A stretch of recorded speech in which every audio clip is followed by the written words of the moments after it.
ਜਦੋਂ ਅਸੀਂ ਸੇਵਾ ਦੀ ਗੱਲ ਕਰਾਂਗੇ ਤੇ ਨਿਸ਼ਕਾਮ ਅਵਸਥਾ ਦੀ ਗੱਲ ਆਊਗੀ। ਨਿਸ਼ਕਾਮ ਅਵਸਥਾ ਦੀ ਜਿਹੜੀ ਇੰਪੋਰਟੈਂਟ ਮੋਹਰ ਹੈ ਉਹ ਹੈ ਸਤਿਗੁਰ ਦਾ ਉਪਦੇਸ਼ ਦ੍ਰਿੜਾਇਆ। ਤੇ ਅਸੀਂ ਆਪਣੇ ਸਤਿਗੁਰ ਦਾ ਜਿਹੜਾ ਉਪਦੇਸ਼ ਹੈ ਗੁਰਮੁਖੀ ਦਾ, ਉਹਨੂੰ ਕਿੰਨੇ ਕੁ ਲੈਵਲ ਤੱਕ ਅਸੀਂ ਨਿਗੇਟ ਕੀਤਾ ਹੋਇਆ, ਜਾਂ ਉਹਨੂੰ ਇੰਗਲਿਸ਼ ਵਿੱਚ ਕਹਿੰਦੇ ਹੁੰਦੇ ਆ ਬਰਸ਼ਡ ਅੰਡਰ ਦ ਕਾਰਪੈਟ। ਅਸੀਂ ਉਹਨੂੰ ਕਾਰਪੈਟ ਦੇ ਅੰਡਰ ਬਰਸ਼ ਕਰਕੇ ਰੱਖਿਆ ਹੋਇਆ, ਮਤਲਬ ਅੱਖੋਂ ਪਰੋਖੇ ਕੀਤਾ ਹੋਇਆ। ਇਹ ਅਸੀਂ ਆਪਣੇ ਆਪ ਨੂੰ ਪੁੱਛੀਏ ਤਾਂ ਫਿਰ ਅਸੀਂ ਅਗਲੀ ਗੱਲ ਦੇਖੀਏ ਕਿ ਜਦੋਂ ਅਸੀਂ ਆਪਣੇ ਗੁਰੂ ਦਾ ਉਪਦੇਸ਼ ਹੀ ਦ੍ਰਿੜ ਨਹੀਂ ਕਰਾ ਰਹੇ, ਅਸੀਂ ਕਿਹੜੀ ਨਿਸ਼ਕਾਮ ਅਵਸਥਾ ਦੀ ਗੱਲ ਕਰਦੇ ਹਾਂ, ਅਸੀਂ ਕਿਹੜੀ ਸੇਵਾ ਦੀ ਗੱਲ ਕਰ ਰਹੇ ਹਾਂ। ਖੈਰ, ਇਸੇ ਦੇ ਵਿੱਚ ਹੀ ਹੁਣ ਅਗਲੀ ਗੱਲ ਜਿਹੜੀ ਆਉਂਦੀ ਹੈ ਉਹ ਫਿਰ ਭਾਈ ਗੁਰਦਾਸ ਜੀ ਪਾਸੋਂ ਹੀ ਸਾਨੂੰ ਪੁੱਛਣਾ ਪਊਗਾ। ਤੇ ਭਾਈ ਗੁਰਦਾਸ ਜੀ ਕਹਿੰਦੇ ਨੇ ਕਿ ਜਿਹੜੀ ਸਿੱਖੀ ਹੈ ਉਹ ਨਿਸ਼ਕਾਮ ਹੈ। ਭਾਈ ਗੁਰਦਾਸ ਜੀ ਦੀ ਵਾਰ ਜਿਹੜੀ ਨੇ ਉਹਦੇ ਵਿੱਚ ਉਹਨਾਂ ਦਾ ਉਹ ਸਿਰਲੇਖ ਹੀ ਦਿੰਦੇ ਨੇ, ਸਿੱਖੀ ਨਿਸ਼ਕਾਮ ਹੈ। ਹੁਣ ਉਹਦੇ ਵਿੱਚ ਉਹ ਕੀ ਬੋਲਦੇ ਨੇ, ਉਹ ਕਹਿੰਦੇ ਨੇ 4 ਪਦਾਰਥ ਆਖੀਨ ਸਤਿਗੁਰ ਦੇ ਨਾ ਗੁਰਸਿੱਖ ਮੰਗੇ, 8 ਸਿੱਧੀ ਨਿੱਧੀ ਨਵੇਂ ਰਿਧੀ ਨਾ ਗੁਰਸਿੱਖ ਢਾਕੇ ਟੰਗੇ, ਕਾਮ ਧੇਨ ਲਖ ਲਖਮੀ ਪਹੁੰਚ ਨਾ ਹੰਗੇ ਢੰਗ ਸੁਡੰਗੇ, ਲੱਖ ਪਾਰਸ ਲੱਖ ਪਾਰ ਜਾਤ ਹੱਥ ਨਾ ਸ਼ਹੂਦਾ ਫਲ ਨਾ ਪੰਗੇ, ਤੰਤ ਮੰਤ ਪਾਖੰਡ ਲਖ ਬਾਜ਼ੀ ਗਰ ਬਾਜ਼ਾਰੀ ਨੰਗੇ, ਪੀਰ ਮੁਰੀਦੀ ਗਾਖੜੀ ਏਕਸ ਅੰਗ ਨਾ ਅੰਗਣ ਅੱਗੇ, ਗੁਰ ਸਿੱਖੇ ਦੂਜੇ ਭਾਵੇ ਸੰਗੇ। ਸੋ ਇਹ ਜਿਹੜੀ ਵਾਰ ਹੈ ਇਹਨੂੰ ਸਾਨੂੰ ਸਮਝਣਾ ਵਰਡ ਟੂ ਵਰਡ ਬੜਾ ਜ਼ਰੂਰੀ ਹੈ ਜੇ ਅਸੀਂ ਵਾਕਈ ਸਿੱਖੀ ਦੀ ਜਿਹੜੀ ਸਪਿਰਿਟ ਹੈ, ਨਿਸ਼ਕਾਮ ਸਪਿਰਿਟ ਹੈ, ਉਹਨੂੰ ਸਮਝਣਾ।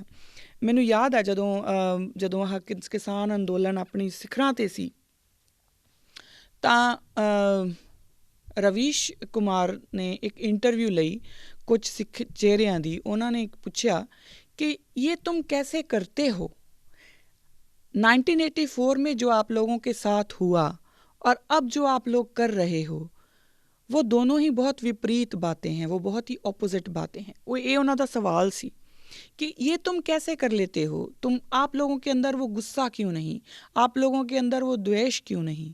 तो अगों जवाब ਜਿਹੜੇ ਸੀਗੇ ਉਹਨਾਂ ਨਾਲ ਖੈਰ ਮੈਂ ਬਹੁਤ ਜ਼ਿਆਦਾ ਸੈਟਿਸਫਾਈਡ ਨਹੀਂ ਸੀ ਹੋਈ, ਕਿਉਂਕਿ ਮੈਨੂੰ ਲੱਗਦਾ ਸੀਗਾ ਕਿ ਜਵਾਬ ਕਿਤੇ ਨਾ ਕਿਤੇ ਰਹਿ ਗਏ। ਪਰ ਉਹ ਜਿਹੜਾ ਰਵੀਸ਼ ਕੁਮਾਰ ਜੀ ਹੁਣਾਂ ਦਾ ਜਾਂ ਰਵੀਸ਼ ਕੁਮਾਰ ਵਰਗੇ ਹੋਰ ਜਿਹੜੇ ਲੋਕ ਨੇ ਜਿਹੜੇ ਸਿੱਖਾਂ ਦੇ ਵਰਤਾਰੇ ਨੂੰ ਦੇਖ ਰਹੇ ਨੇ, ਸਮਝ ਰਹੇ ਨੇ, ਉਹਨਾਂ ਦਾ ਜਵਾਬ ਜਿਹੜਾ ਨਾ ਉਹ ਇਸ ਵਾਰ ਦੇ ਵਿੱਚ ਹੈ ਕਿ ਸਿੱਖੀ ਨਿਸ਼ਕਾਮ ਹੈ। ਇਹ ਕਿੱਦਾਂ ਹੋ ਜਾਂਦਾ ਕਿ ਉਹੀ ਸਿੱਖ ਜਿਹੜੇ ਨੇ ਉਹਨਾਂ ਨੂੰ ਉਸੇ ਦਿੱਲੀ ਵਿੱਚ ਕੁੱਟਿਆ ਜਾਂਦਾ, ਪਰ ਜਦੋਂ ਕਰੋਨਾ ਪੀਰੀਅਡ ਆਉਂਦਾ ਤਾਂ ਉਹ ਸਿੱਖ ਜਿਹੜੇ ਆਪਣੇ ਗੁਰਦੁਆਰਿਆਂ ਦੇ ਮੂੰਹ ਖੋਲ੍ਹ ਦਿੰਦੇ ਨੇ, ਗੋਲਕਾਂ ਦੇ ਮੂੰਹ ਖੋਲ੍ਹ ਦਿੰਦੇ ਨੇ ਕਿ ਕਿਸੇ ਨੂੰ ਕੋਈ ਪ੍ਰੋਬਲਮ ਆ, ਆਓ ਉੱਥੇ ਲੰਗਰ ਛਕੋ। ਆਕਸੀਜਨ ਮੁੱਕਦੀ ਹੈ, ਆਕਸੀਜਨ ਦਾ ਲੰਗਰ ਉਸੇ ਦਿੱਲੀ ਵਿੱਚ ਲਾ ਦਿੰਦੇ ਨੇ ਜਿੱਥੇ ਉਹਨਾਂ ਦੇ ਗਲਾਂ ਦੇ ਵਿੱਚ ਟਾਇਰ ਪਾ ਸਾੜਿਆ ਗਿਆ ਸੀ। ਇਹ ਕਿੱਦਾਂ ਹੋ ਜਾਂਦਾ? ਇਹ ਹੈ ਸਾਡੀ ਨਿਸ਼ਕਾਮ ਅਵਸਥਾ, ਇਹ ਸਿੱਖੀ ਦੀ ਨਿਸ਼ਕਾਮ ਅਵਸਥਾ ਹੈ। ਸਾਡੀ ਤਾਂ ਮੈਂ ਨਾ ਹੀ ਕਹਾਂ ਤਾਂ ਚੰਗਾ, ਪਰ ਇਹ ਸਿੱਖੀ ਦੀ ਨਿਸ਼ਕਾਮ ਅਵਸਥਾ ਹੈ ਜੋ ਗੁਰੂ ਸਾਹਿਬਾਨਾਂ ਨੇ ਸਾਨੂੰ ਦ੍ਰਿੜ ਕਰਵਾਈ ਹੈ, ਜੋ ਮੈਂ ਪਹਿਲਾਂ ਕਹਿ ਚੁੱਕੀ ਕਿ ਸਾਡੇ ਅੰਦਰ ਇਨਹੈਰੈਂਟ ਹੈ। ਪਰ ਹੁਣ ਆਪਾਂ ਇਹ ਦੇਖ ਲਈਏ ਕਿ ਸਿੱਖੀ ਦੀ ਨਿਸ਼ਕਾਮ ਅਵਸਥਾ ਦਾ ਜਿਹੜਾ ਮੂਲ ਹੈ ਉਹ ਹੈ ਕੀ। 2 ਗੱਲਾਂ ਇਹਨੂੰ ਆਪਾਂ ਸਮਝ ਲਈਏ ਕਿ ਪਹਿਲੇ ਵਿੱਚ ਜਦੋਂ ਭਾਈ ਗੁਰਦਾਸ ਜੀ ਕਹਿੰਦੇ ਨੇ, ਉਹ ਕਹਿੰਦੇ ਨੇ ਸਿੱਖ ਦੀ ਨਿਸ਼ਕਾਮ ਅਵਸਥਾ, ਕਿ ਸਿੱਖ ਦੀ ਨਿਸ਼ਕਾਮ ਅਵਸਥਾ ਕਿੱਦਾਂ ਦੀ ਹੁੰਦੀ ਹੈ। ਅਤੇ ਅਗਲੀ ਗੱਲ ਜਿਹੜੀ ਉਹ ਕਰਦੇ ਨੇ, ਉਹ ਕਹਿੰਦੇ ਨੇ ਕਿ ਸਿੱਖੀ ਹੀ ਨਿਸ਼ਕਾਮ ਹੈ। ਸਿੱਖੀ ਨਿਸ਼ਕਾਮ ਹੈ, ਉਹ ਹੁਣ ਕਿੱਦਾਂ ਹੈ? ਉਹਦੇ ਵਿੱਚੋਂ ਆਪਾਂ ਨੂੰ ਇਸ ਵਾਰ ਨੂੰ ਚੰਗੀ ਤਰ੍ਹਾਂ ਸਮਝਣਾ ਪਊਗਾ। ਉਹ ਕਹਿੰਦੇ ਨੇ 4 ਪਦਾਰਥ ਆਖੀਨ ਸਤਿਗੁਰ ਦੇ ਨਾ ਗੁਰਸਿੱਖ ਮੰਗੇ, ਕਿ 4 ਪਦਾਰਥ ਜਿਹੜੇ ਨੇ ਉਹ ਸਤਿਗੁਰੂ ਆਪਣੇ ਗੁਰਸਿੱਖਾਂ ਨੂੰ ਵੰਡਦਾ ਹੈ, ਪਰ ਗੁਰਸਿੱਖ ਕਦੀ ਮੰਗਦਾ ਨਹੀਂ। ਗੁਰਸਿੱਖ ਸਿਰਫ ਆਪਣੇ ਗੁਰੂ ਕੋਲੋਂ ਸਿੱਖੀ ਮੰਗਦਾ, ਗੁਰਸਿੱਖ ਸਿਰਫ ਆਪਣੇ ਗੁਰੂ ਕੋਲੋਂ ਸਿੱਖੀ ਕੇਸਾਂ ਸਵਾਸਾ ਸੰਗ ਨਿਭੇ, ਇਹ ਗੱਲ ਮੰਗਦਾ ਹੈ। ਸਿੱਖ ਆਪਣੇ ਗੁਰੂ ਕੋਲੋਂ ਕੋਈ ਪਦਾਰਥਾਂ ਦੀ ਉਮੀਦ ਨਹੀਂ ਰੱਖਦਾ, ਉਹ ਮੰਗਦਾ ਹੀ ਨਹੀਂ। ਪਰ ਗੁਰੂ ਜੋ ਹੈ, ਕਿਉਂਕਿ ਉਹ ਤਾਂ ਅੰਤਰਜਾਮੀ ਹੈ ਨਾ, ਉਹ ਤਾਂ ਯਾਨੀ ਜਾਨ ਹੈ ਨਾ, ਉਹਨੂੰ ਤਾਂ ਪਤਾ ਹੈ ਨਾ ਕਿ ਮੇਰੇ ਸਿੱਖ ਨੂੰ ਕੀ ਚਾਹੀਦਾ, ਉਹ ਆਪ ਦਿੰਦਾ।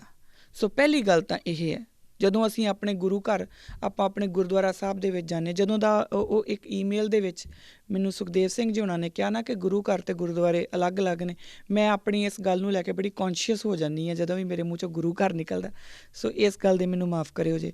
ਪਰ ਜਦੋਂ ਅਸੀਂ ਆਪਣੇ ਗੁਰਦੁਆਰੇ ਜਾਂਦੇ ਹਾਂ ਤਾਂ ਅਸੀਂ ਜਾ ਕੇ ਉੱਥੇ ਇੱਕ ਆਪਣੀ ਲੰਬੀ ਲਿਸਟ ਲੈ ਕੇ ਜਾਂਦੇ ਹਾਂ, ਹੈ ਨਾ, ਸ਼ੋਪਿੰਗ ਲਿਸਟ, ਕਿ ਮਹਾਰਾਜ ਤੁਹਾਡੇ ਕੋਲ ਆ ਗਏ, ਹੁਣ ਸਾਨੂੰ ਆ ਵੀ ਦਿਓ, ਆ ਵੀ ਦਿਓ, ਆ ਵੀ ਦਿਓ, ਆ ਵੀ ਦਿਓ, ਆ ਵੀ ਦਿਓ, ਸਾਰਾ ਕੁਛ ਦੇ ਦਿਓ। ਔਰ ਉਸ ਤੋਂ ਬਾਅਦ ਫਿਰ ਅਸੀਂ ਜਿਹੜਾ ਨਾ ਅਖੰਡ ਪਾਠ ਕਰਾਵਾਂਗੇ। ਅਖੰਡ ਪਾਠ ਕਰਾਵਾਂਗੇ ਕਿੱਦਾਂ? ਕਿ ਅਸੀਂ ਅੰਮ੍ਰਿਤਸਰ ਜਾਂ ਕਿਤੇ ਵੀ ਅਸੀਂ ਇੱਥੋਂ ਮਨੀ ਆਰਡਰ ਭੇਜਾਂਗੇ ਜਾਂ ਇੱਥੋਂ ਅਸੀਂ ਵੈਸਟਰਨ ਯੂਨੀਅਨ ਦੇ ਥਰੂ ਪੈਸੇ ਪਾ ਦਾਂਗੇ, ਸੇਵਾ ਪਾ ਦਾਂਗੇ, ਅਤੇ ਅਖੰਡ ਪਾਠ ਸਾਹਿਬ ਕੋਈ ਹੋਰ, ਉਹ ਪਾਠ ਕੋਈ ਹੋਰ ਕਰੂਗਾ।